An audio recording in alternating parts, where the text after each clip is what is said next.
주님의 사랑으로 사랑합니다. 우리 옆에 앉은 분과 인사합시다. 주님의 사랑으로 사랑합니다. 예, 예. 이렇게 앞자리부터 앉으니까 정말 참 좋습니다. 다음부터는 꼭 이렇게 자기 자리처럼 앉아주시고요. 이 자리는 우리 장로님들한테 양보했으면 좋겠어요. 그러면 한 자리가 더 앞으로 나올 것 같아요. 여름이면 한바탕씩 겪고 지나가는 고통이 있습니다. 그게 뭔가 하면 더위죠. 그런데 더위보다 더 무서운 것, 홍수. 홍수보다 더 무서운 것, 태풍처럼 보이죠. 금년에도 그저 제1호 태풍이라고 하는 네바탁이 대만을 통과하고 중국의 동남부 지방을 거쳐서 한국에 올라온다고 해서 걱정을 많이 했는데 아마도 중국 대륙에 부딪히면서 세력이 약해질 것 같다 그럽니다. 얼마나 그 피해가 큰지 대만의 것은 아직 잘 안 올라와 있는데 중국에서는 지난달 30일부터 시작된 홍수로 11개 성이, 한 성이 우리나라만씩 합니다마는 11개 성에서 산사태가, 홍수가 그 농경지를 덮고 길이 끊어지고 집이 무너져서 4만 9천 채가 무너졌대요. 수재문이 났는데 2,680만 명. 우린 숫자가 안 돼요. 그죠? 우리 한국 사람 몇 명이죠? 5천만. 그래, 5천만의 절반이 수재민이 된 거예요. 그런데 그것도 중국의 그 네트워크를 통하면은 아직 정확한 통계는 아니라는 거예요. 얼마나 피해가 심할지. 이 1958년 이래 가장 강한 태풍이라 그러는데 참 우리나라에도 지난 5일 날 중북부 지방에 비가 많이 내려서 비 피해가 있었는데 걱정들을 많이 했어요. 왜냐하면 중북부 지방으로 이렇게 강원도 임진강 상류로 올라가면 북한에 그 댐들이 있어서 북한에 있는 그 환강댐에 그 물을 가뒀다가 터쳐놓으면 그 피해가 엄청날 것을 걱정했기 때문이에요. 댐이 얼마나 큰가 하면 그 댐이 터질 걸 대비해서 남한에다가 이 군남댐을 설치했는데 이 군남댐보다도 5배나 크대요. 그래가지고 거기에 조수량이 약 3억 5천만 톤이래요. 그런데 군남댐은 겨우 7천만 톤밖에 못 가둔다는 거예요. 그 댐이 터지든지 그 댐을 열어놓으면 거기서부터 1초에 1만 톤씩 쏟아져 내려온대요. 그런데 그걸 가로막으면 이 군남댐이 23개를 다 열어놔도 1초에 7천만 톤밖에 못 나간대요. 7천 톤밖에. 그러니까 어쨌든 위에서 터져서 내려온다 그러면 연천이나 파주 쪽에 물바다가 된다는 거예요. 자, 그런데 이런 정도라고 얘기해 성경은. 그 정도 걱정도 아니다. 태풍도 홍수도 어마어마했던 내용을 오늘 본문의 배경으로 우리에게 주고 있습니다. 자, 한번 7장 11절 12절을 한번 볼까요? 7장 11절 12절에 보면 이렇게 묘사하고 있어요. 노아가 600세 되던 해 둘째 달 곧 그 달 11의 날이라 그날에 큰 기품의 샘들이 터지며 하늘의 창문들이 열려 40주야를 비가 땅에 쏟아졌더라. 여기 터지더라 라는 걸, 이 바카라는 단어는 꼭 닫혔던 것을 깨트려서 열어내는 표현. 환강댐 같은 것이 그냥 수문을 열고 나오는 게 아니라 댐 두기 와르르 무너지자 거기에 있었던 3억 5천만 톤이 그냥 휩쓸려 내려오면 다 떠내려가는 거죠. 그와 같은 물이 하늘에서부터 쏟아진 거예요. 깊은 샘물들이 터진 거예요. 뿐만 아니라 이 땅에 그 비가 땅에 쏟아졌다라는 말은 하늘이 찢어진 것처럼 그냥 물동이가 쏟아지듯 바로 그렇게 쏟아졌다는 거예요.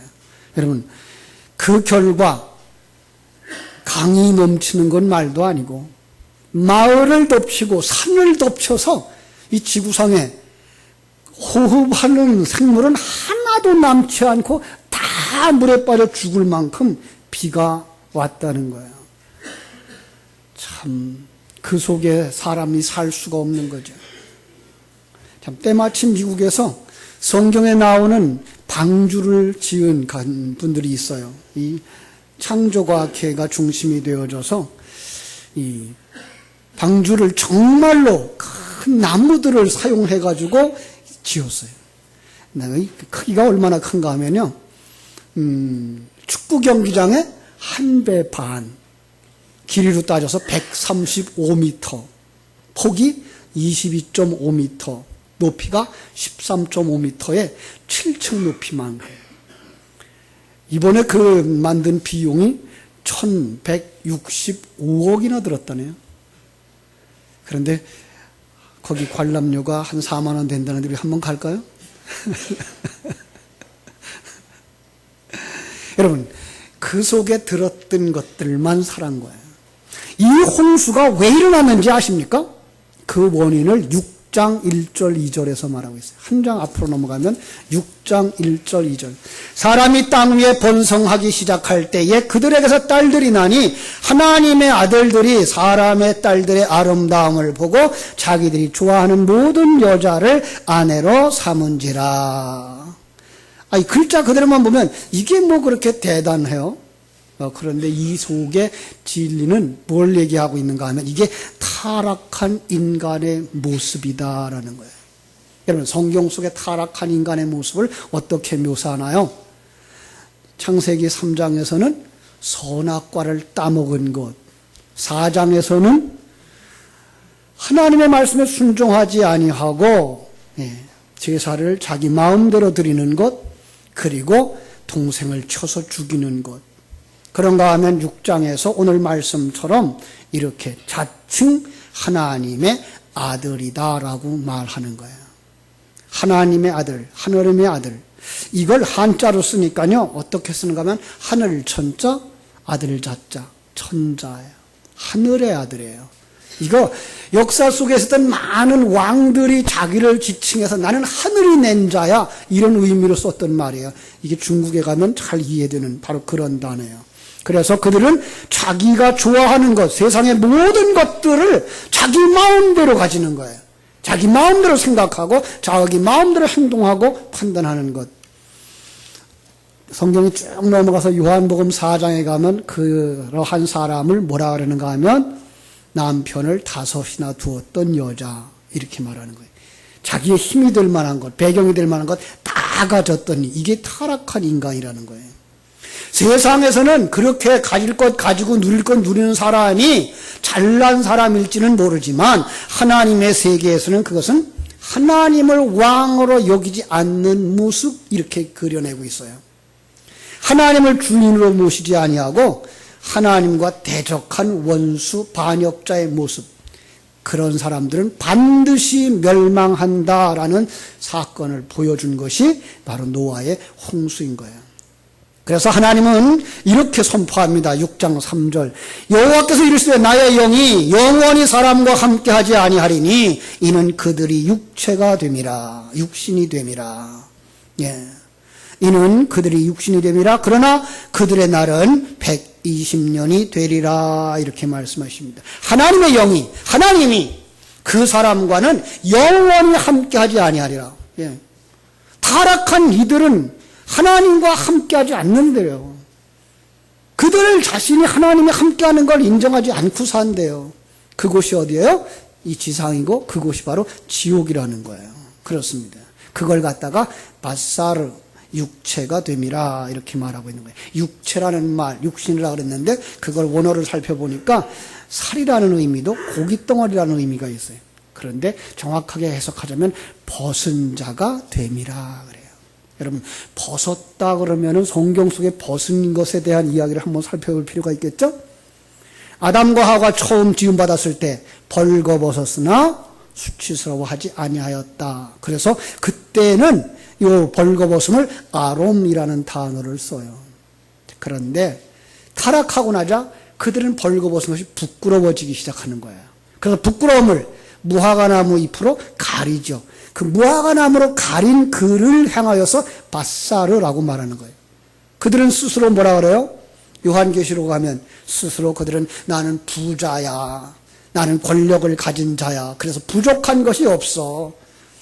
나는 자주옷감과 붉은 옷감으로 옷 입었어. 그런데 하나님은 그를 뭐 어떻게 평가합니까? 내 곤고한 것과 가련한 것과 가난한 것과 벌거벗은 것을 알지 못하는구나. 아니, 하나님이 벌거벗었다 그러는데 그들은 입었다 그래요. 그러면 뭐가 생각나죠? 벌거숭이 임금님. 그죠? 다른 사람들이 당신은 입었어요. 제일 좋은 걸로 입었어요. 그러고 있으니까 벌거벗은지도 모르고 자기는 살아가고 있는 거예요. 안타까운 모습. 그걸 갖다가 죄인이라고 말하고 그걸 갖다 불의한 자라고 말하고 있는 거예요. 그래서 성경은 뭐라고 말해요? 의인은 있다 없다? 없다. 얼만큼? 하나도 없다. 모든 사람이 다 불의한 자며 모든 사람이 다 그 홍수에 죽을 수밖에 없다는 거예요. 그런데 거기에 120년, 그들은 그렇게 사는 생이 120년이고요. 그런데 하나님은 그 120년의 기간 속에다가 이러한 진리를 담아주셨어요. 120년. 예, 타락한 사람들이 존재할 수 있는, 생존할 수 있는 기간이고요. 또 다른 의미에서는 하나님의 아들들을 재창조하는 기간. 그래서 12, 하나님의 아들의 숫자죠. 곱하기 10. 세상의 그 완전수예요. 120년이에요. 많은 학자들이 120년을 계산해내려고 애를 씁니다. 글자 그대로 해석해서 분명히 120년은 120년일 거예요. 그런데 어디서부터 어디까지를 120년으로 삼아야 될 건가 의견이 분분하고요. 어떤 사람은 그걸 방주를 짓는 기간이라고만 생각해서 그것은 아마도 100년도 안 될 거야 라고 계산을 하는가 하면 적어도 그 약속을 받은 다음에 아들을 낳았고 그 아들들이 결혼을 해서 자부를 데리고 배에 탔다면 그 기간이 적어도 20, 30년은 지났을 거야. 그러니까 배를 짓는 날은 기껏 해봐야 7, 80년밖에 안 됐을 거야 이러고 얘기합니다. 그런데 분명히 하나님은 120년이라고 했으면 120년이 맞습니다. 어디서부터 어디까지일까요? 하나님이 자기 백성을 재창조하기로 시작한 그날부터 하나님이 사람이 완성되어지는 그날까지. 그래서 10이라고 하는 숫자에다가 10이라는 숫자를 곱해준 겁니다. 여러분, 하루만 비가 와도 우리가 견딜 수가 없는데 며칠 동안 비가 왔다고요? 7장 17절에 보니까 홍수가 땅에 40일 동안 계속됐다. 땅에 물이 많아져서 방주가 땅에서 떠올랐다. 산 꼭대기에 지어놓은 그 방주가 떠오른 거예요. 예. 그래서 물이 그 땅을 다 덮은 기간이 얼마? 150일. 그리고 150일.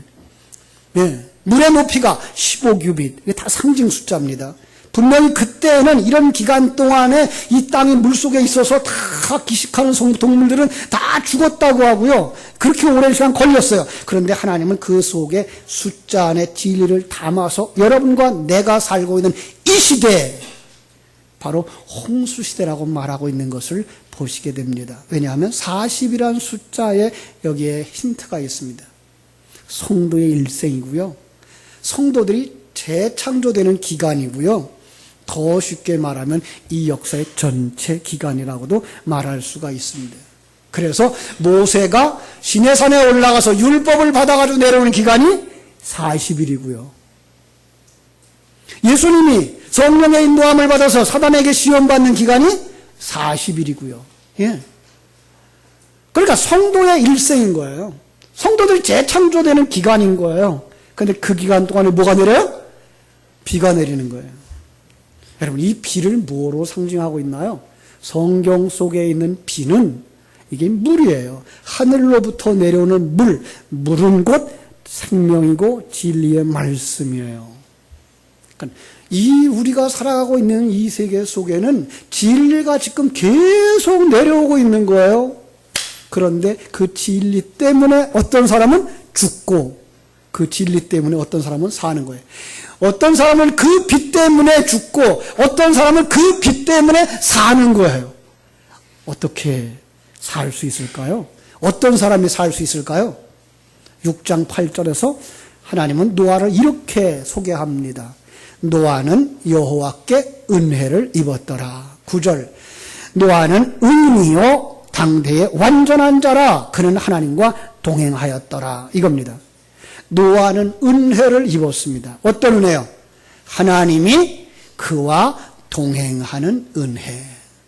여러분, 우리가 바로 노아인 줄로 믿습니다. 우리가 은혜 받은 자입니다. 어떤 은혜? 하나님이 우리와 함께 하시는 은혜. 믿습니까? 하나님이 여러분과 함께 하심을 믿습니까? 하나님이 여러분을 인도하고 계심을 믿습니까? 그 하나님의 은혜로 말미암은 자 노아는 이제 방주를 짓습니다. 하나님의 말씀을 따라서 그 방주를 짓습니다. 여러분, 이 그를 만들어가는 과정, 노아를 만들어가는 과정이 방주 속에서 또 홍수 속에서 있다는 거예요. 그러니까 먼저 심판과 저주의 입장에서 보면 하늘에서 물이 내려오면 깊은 샘물이 터지면 땅에 속한 자들은 다 죽는다는 거예요. 타락한 인간은 점점 죽어가는 거예요. 그런데 그 속에 하나님의 백성이 있어요. 그래서 하나님은 그 자기 백성을 구원하려고 그 일을 성자 하나님에게 맡깁니다. 마태복음 1장 21절이 말하는 것처럼 그래서 예수님이 이 땅에 오실 때 뭐라 그래요? 자기 백성을 자기 죄에서 구원할 자로 오셨다라고 말씀하고 있습니다.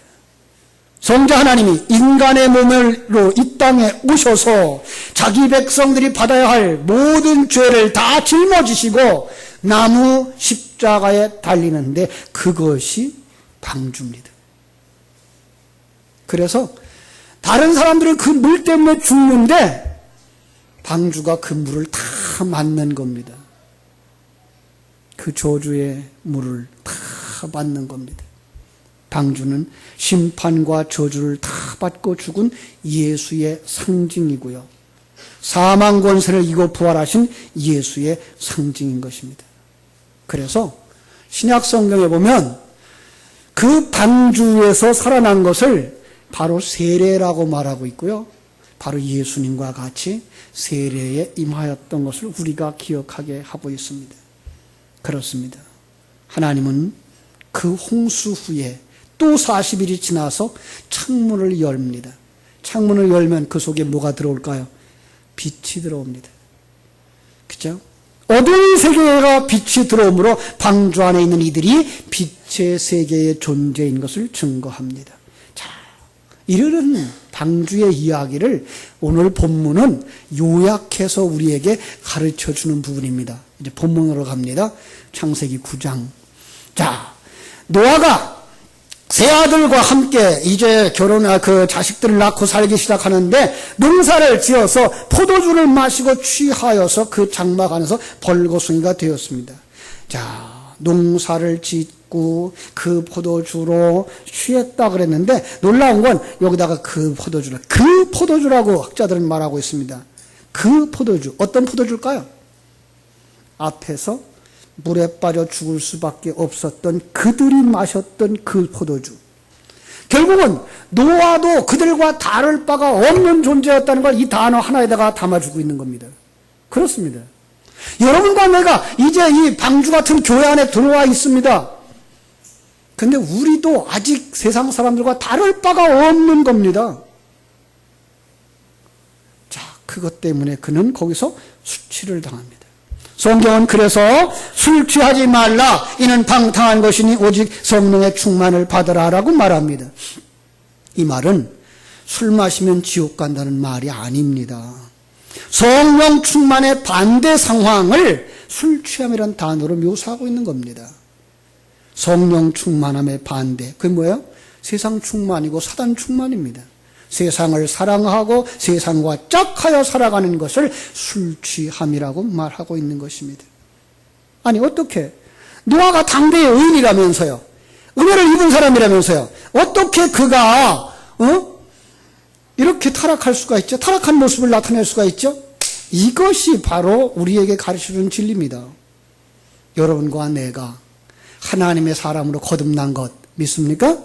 우리는 거듭난 자입니다. 그런데 아직도 우리 속에 옛사람이 남아있다는 걸 이렇게 보여주고 있는 것입니다. 그렇습니다. 문제는 거기에 반응하는 두 종류의 사람들입니다. 하나는 함이 대표하고 나오는 사람, 하나는 셈과 야벳이 대표하고 나오는 사람입니다. 함은 어떤 사람입니까?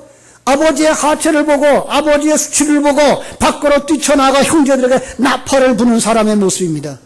나는 그러지 않는다는 거죠. 나는 아버지보다 낫다는 거죠. 예. 그는 나도 수치스러운 일을 행하는 자며 나도 죄인일 수밖에 없었던 옛날을 기억하지 못하는 자, 어리석은 자입니다. 그래서 그는 저주받은 자로 상징됩니다. 그래서 아버지의 하나님의 저주를 받고 맙니다.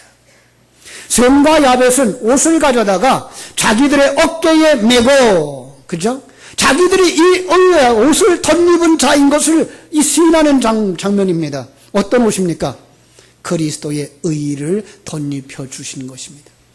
우리는 그리스도의 의로 말미암아서만 하나님 앞에 나아갈 수 있는 자들인 것을 인정하는 자며, 그 하나님의 덮어주심이 아니면 우리도 저들보다 나을 것이 없다고 하는 것을 인정하는 사람.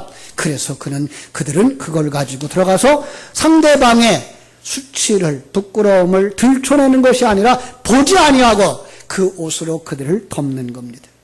우리는 바로 그리스도의 의를 덧입은 자들인 줄로 믿습니다. 감사한 것은 이 그리스도의 의는 그냥 우리가 생각하고 있는 이런 겉옷이 아니라 진리요 하나님의 생명이기 때문에 그걸 덧입은 사람은 놀랍게도 그 안에서 의로운 자로 변화되어지더라는 사실입니다. 바로 예수 그리스도가 첫 열매로 완성되어져 천국에 들어간 것처럼 우리도 자기를 부인하는 삶, 그리고 십자가를 지고 가는 삶을 살아 마침내 온전히 하나님의 영광을 드러내는 하나님의 아들 그리스도의 신부 성전으로 완성되더라고 하는 사실입니다. 그렇습니다. 놀라운 건 오늘 제목의 말씀처럼 이 놀라운 진리를 무지개에다 담아주셨습니다. 9장 13절부터 봅니다. 내가 내 무지개를 구름 속에 두었나니 이것이 나와 세상 사이의 언약의 증거니라. 내가 구름으로 땅을 덮을 때에 무지개가 구름 속에 나타나면 내가 나와 너와의 및 육체를 가진 모든 생물 사이에 내 언약을 기억하리니 다시는 물이 모든 육체를 멸하는 홍수가 되지 아니하리라. 무지개가 구름 사이에 있으리니 내가 보고 나 하나님과 모든 육체를 가진 땅의 모든 생물 사이에 영원한 언약을 기억하리라. 하나님이 노아에게 이르시되 내가 나와 땅에 있는 모든 생물 사이에 세운 언약의 증거가 무엇이라고요? 무지개라. 그렇습니다. 이것이라. 비가 그치고 햇빛이 비추면 선명하게 보이는 무지개. 그 무지개는 홍수 이전에도 있었고 홍수 후에도 있었고 지금도 있는데 하나님은 그 무지개를 보는 사람들에게 바로 이 약속을 주신 겁니다. 너희들도 그 노아 홍수 속에서 죽을 수밖에 없는 죄인들이었단다.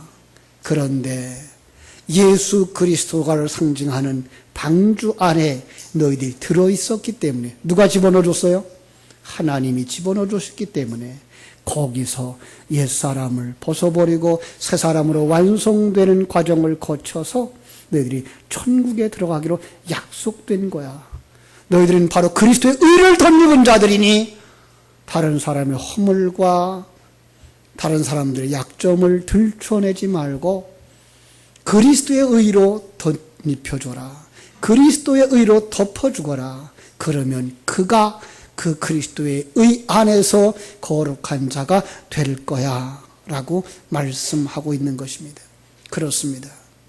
홍수 심판은 역사 속에는 정말로 하늘이 열리고 깊은 샘이 터져올라 이 땅에 있는 모든 기식하는 생물을 쓸어버리는 심판과 저주의 상황이었지만 그것을 도구로 삼아 우리에게 주시는 말씀은 세상 속에 자기가 왕이라고 타락한 사상, 운명에 빠진 인생들을 향한 하나님이 진리를 쏟아주시는 결과 죽은 자는 죽어서 지옥에 가고 그 속에서 하나님의 백성은 만들어져 하늘나라에 들어가기로 작정하신 것을 표현해 주는 거란다 라고 말씀하시는 것입니다. 이 말씀을 꼭 기억하면서 무지개를 바라볼 때마다 나도 심판으로 죽을 수밖에 없는 그러한 인생이었는데 하나님께서 은혜 입혀주셔서 예수 그리스도의 십자가 안에서 예수님과 함께 십자가를 지고 자기 분의 삶을 살아내므로 마침내 무덤에서 부활하신 주님처럼 이 세상 무덤 감옥에서 해방되어 천국으로 들어갈 것을 확실하게 약속하는 하나님의 약속을 바라보는 자 되시기를 주님의 이름으로 축원합니다. 기도하겠습니다. 하나님 우리 아버지, 크신 은혜와 사랑을 감사합니다. 여름철이면 볼 수 있는 무지개, 그 무지개 속에는 엄청난 홍수로 말미암아 다 죽었던 심판과 저주의 내용이 들어있으며, 그러나 그 속에서도 방주를 지으시고 방주 안에 자기 백성들을 담으셔서 구원하시는 하나님의 손길과 이렇게 내가 죽은 자와 산 자를 심판하게 될 거란다 라고 말씀을 선언하는 그 약속을 담아 오늘 우리에게 주시며, 너희들은 이것을 기억하라고 비 온 후에 무지개를 보여주시는 하나님, 오늘도 이 장마철 하나님 떠오르는 무지개를 바라볼 때마다 덮어주시는 그 은혜, 참으로 하나님께서 덮어주시지 아니하시면 하나님 앞에 나올 자가 없으며 하나님의 사람으로 성장할 수가 없으며 재창조되어 줄 수가 없는, 그럼에도 불구하고 저희들을 그 속에서 다시 만들고 계신 그 하나님의 은혜를 묵상하며 감사하며 평강을 누리며 완성의 날을 향하여 달려가는 온 성도들이 다 되게 하여 주시옵소서. 예수님의 이름으로 기도하옵나이다. 아멘.